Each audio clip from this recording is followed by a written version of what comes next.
Hey guys, Monk52 here of course, and today we're covering the Champagne. Hope you guys like the intro. Please tell me what you think in the comments below.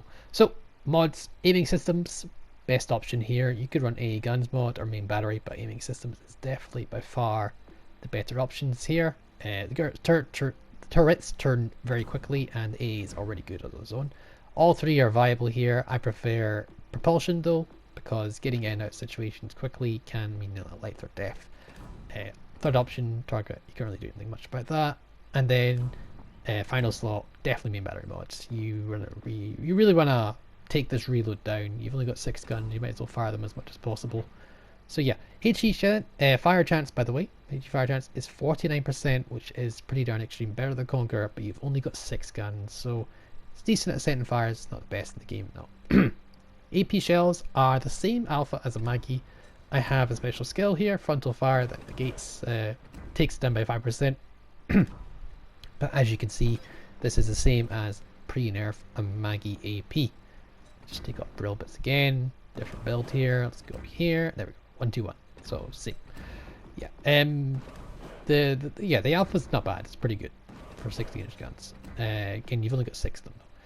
Consumables, you have fighter, you have spotter, you have secondaries, you've got speed boost 8%, which means you're pretty darn quick with 35% stock already. So very good. Consumables decent, AA is very good. You've got those triple barreled double turrets of 406. In terms of health, you don't have much either, so that's something to note. Just be careful. You can get burned down pretty quickly. Recommended build, Azuline Dunkirk, Flamme Buccaneer, Frontal Fire for the shell switching, Megalomania or Marksmanship. I can't stress this enough. You can swap in between the both of them. Really pick or mix, it's up to you. Master Mechanic for additional healing and heals, and then fight fire with fire. Paolo di Revel, definitely recommended. Reload time again, buff the reload. And Henry Jihad if you have him. If you don't have Henry Jihad, you can run William Sims instead. Buffing the health of this ship is definitely a priority if possible, if you can do it. So definitely really good options here. Again, can't stress enough, Megalomania. It's nice because it reduces the reload and it takes your detectability down, but it does decrease your health and your accuracy. Your sabos won't be as accurate, so something to note, be careful. Additional options, you could run Emile here, but I don't recommend it because you don't really have much range. I recommend using Jujard with Cannier, Crisscross. Again, the alternate options there, but Marksmanship probably for this build, and then Beyond Range, Will to build. And then you could run either Gibrat, Emile, the brawling commander for the French, gotta get his name right, on inspirations, or you could run this guy here, where he is, there he is, or you could run Paolo di Revel, the Italian commander that buffs the reload, and then you could run William Sims. These are 3 inspirations you can pick and choose between regarding to your own playstyle, but what I recommend is something along those lines, using Sims for buff your health or hide. Buffing your reload would be really good, and maybe buffing your speed as well, depending on your playstyle.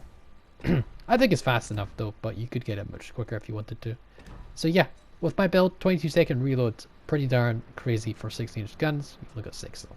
Without much further ado, head into a fight. So, yeah, Champagne playstyle, I think definitely is not ideal for brawling, but I mean you can do it for a little bit, but it's not ideal. Legendary games, there's a Yamato the Conqueror. Yamato will eat you alive. This thing, because you're so far back, usually, I don't feel the armor is like really as good as the Jean Bar. I don't say anywhere near that, even though on paper it looks like exactly the same. It's not very tanky, this thing. It eats a lot of pains from a lot of damn angles, and it's often citadelled.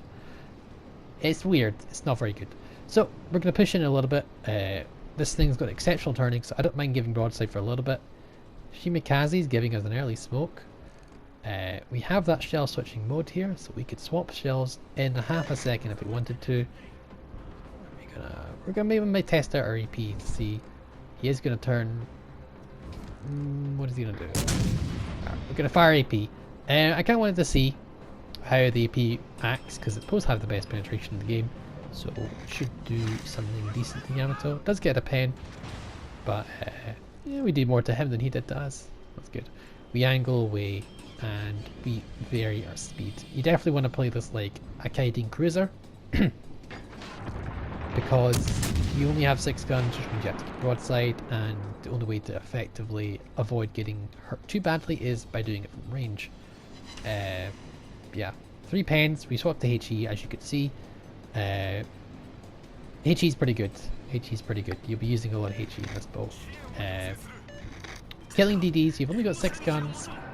And accuracy at mid-range to close range is kind of lackluster. It seems to do better at longer ranges, as you can see. Like, that was a well-aimed shot, I think, and just didn't really do that much. Using your spotter plane does guarantee really good hits, and spotter plane is actually really nice for this boat. So yeah, mid-range accuracy or medium or short range, medium to short range accuracy is not actually that great if you're running the reload perk that I am. If you're running marksmanship, you do get a little bit better, of course, but be aware that long range accuracy is actually really good. Really, again, a lot of people have been said it's more for sniping, and I tried the alternate way to run up being more aggressive, and it seems to be more focused on sniping again, unfortunately. It's not to say it's a bad thing, actually. It's you know, each boat's got its own unique playstyle, and this is more of a Maggie-esque sort of playstyle, but you don't have 10 guns, you've only got 6. And yeah, you're not going to overpen. You don't really overpen much of these boats. You overpen a lot. You don't really have those less penetration, so you get more citadels. It's tough. And when you're keeping like an angle like this, which isn't really much of it's just a basic angle, you really don't want to get broadside to the Yamato.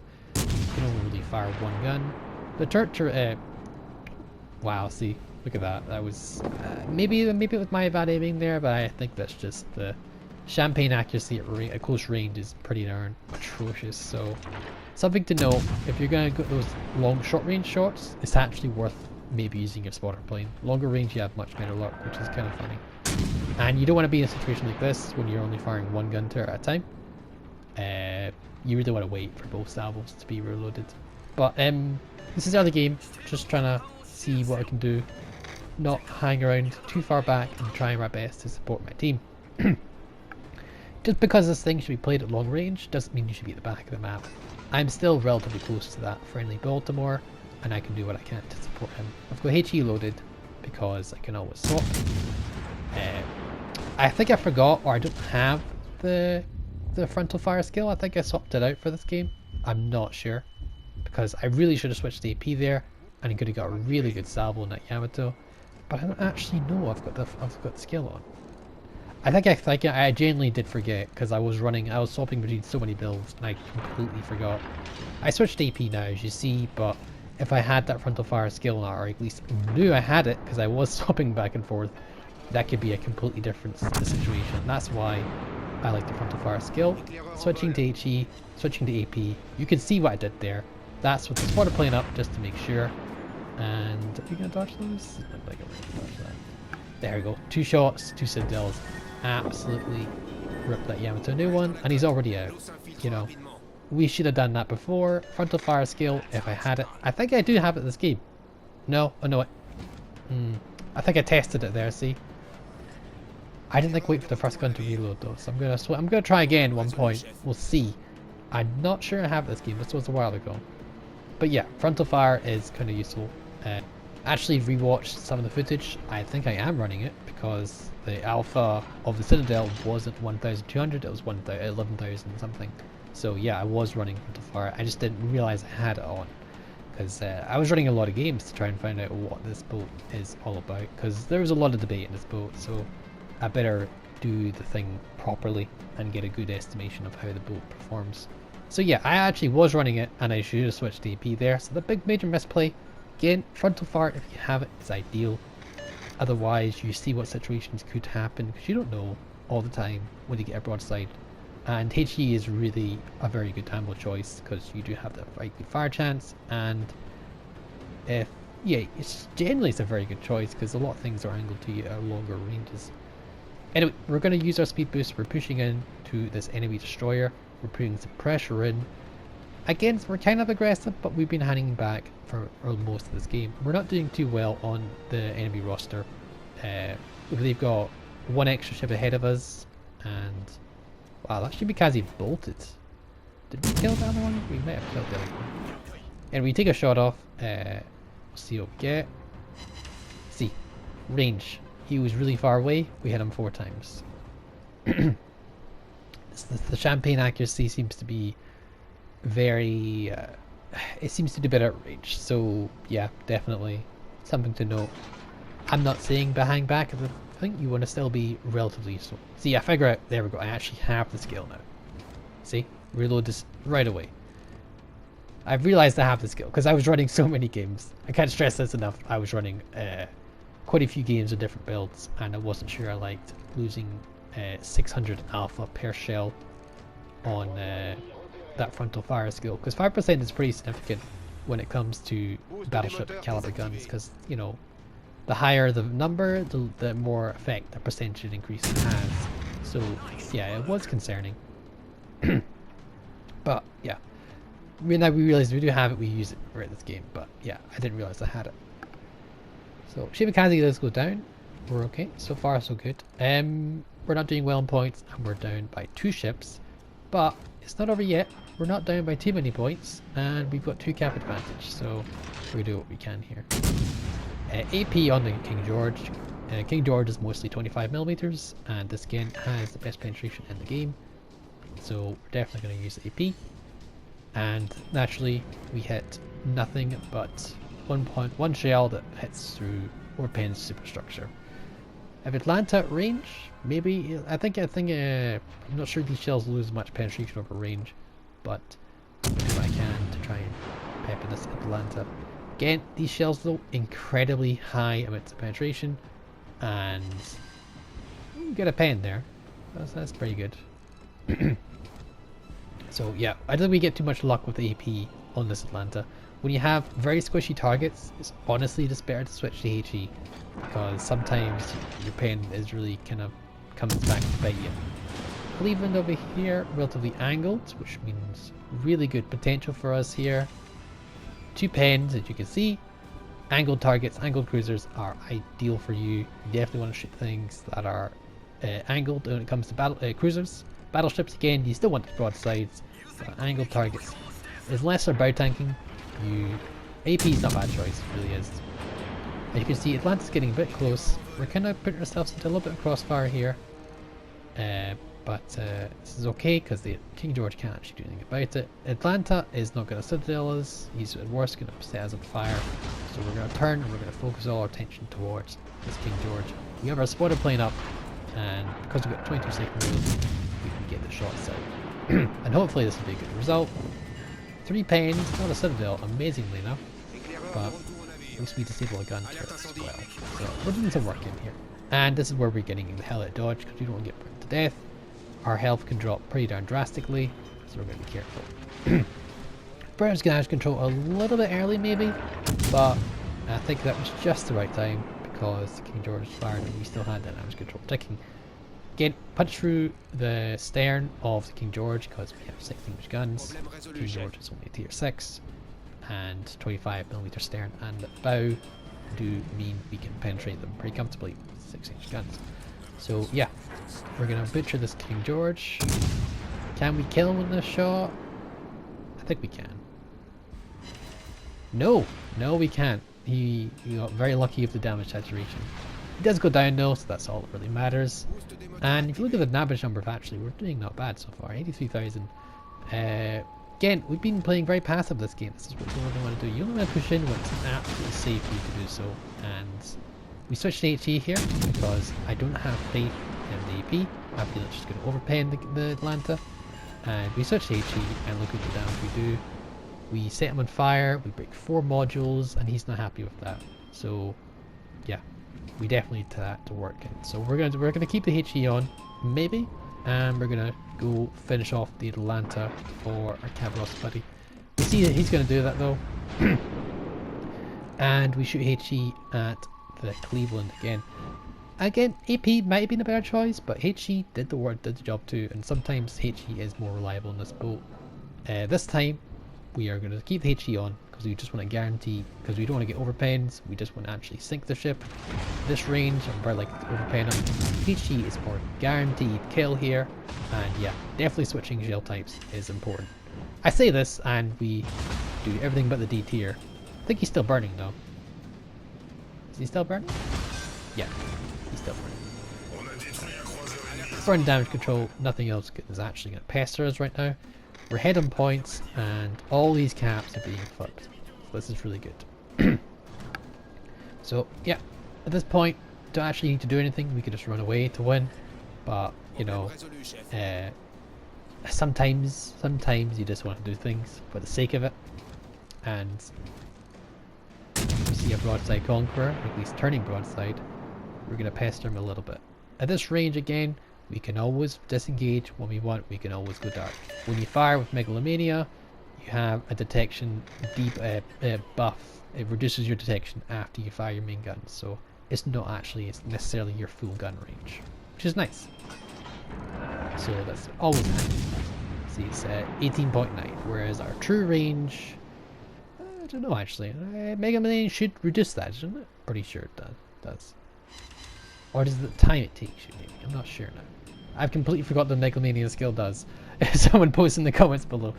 Oh, God. Anyway, we're doing really well here. And at this point, we're just going to try and get cheeky shots whenever possible. We've still got a heal left in our back pocket. So we can be a little bit more ballsy and get a little bit more damage going. Though, this case here, being careful and cautious is very important because we don't want to lose by winning harder. And I'm getting more and more worried by that Cabrosk shooting. He's probably not detected, but I'm still concerned, you know, because he's on very low health. One good salvo from the Conqueror with HE or AP is probably going to butcher him pretty bad. We're going to wait till the Conqueror turns, and we're going to do something about it. Because we don't want to shoot HE or Conqueror, it's going to take him forever to kill him. We could switch HE. Thinking about it, we just, again, you really shouldn't be shooting in this situation, but I'm just getting a little bit cheeky shots, you know. I'm playing a French board after all. Sometimes it's just good to be a little bit cheeky. So there we go. He's opening up. He's getting the broadside. We're going to shoot the AP on them. We put the spotter plane up, and we're going to kite away instantly. Instantly run away, kite away. Double Citadel him. As you can see, these guns are really punchy with the AP, and sometimes it's a good idea just to be very sneaky and annoying like that, because we're already went dark. Yeah, that's what Megalomania does. Reduces the time it takes for you to go dark, I'm pretty sure. So it is useful, really is useful for the Champagne, because you are playing that sort of hit and run sort of playstyle, but on a battleship, so it's kind of interesting. Again, good salvo. There was a Citadel, maybe we could have killed him, and probably only got time for one more shot, maybe, because you can see the timer is actually about to run out. He's not going to kill us at this angle from this range at this long time. It's just not going to happen. So we're going to get one more salvo off and hopefully get some goods. Maybe a Citadel? No, the shots do fall short. Again, Megalomania is at fault for there. We don't have that special dispersion. Now, I think we're going to get our shot off. It's just not going to happen. There's not enough time for the shells to even arrive. It takes 8 seconds for the shells. Fire them anyway, because you never know. Sometimes there's a little bit of lag. And no, nothing. So, that's Champagne for you, hooks. Let's go into the results. Let's see. So, what do we get? 145,000 Confederate High Cal, 4 Citadels, top of the team with 2.6 XP. Cabrosk and Shimikaze did very well. If it wasn't for them, this wouldn't be a win. I did not carry this game. It was those two. I only chipped in, and you know, like the double Citadels, the what really gave me the high caliber there. So yeah, in terms of game carrying potential, it's quite low. Overall though, it can be used when played properly. As always guys, hope you enjoyed the video, and I'll catch you next time. Bye for now.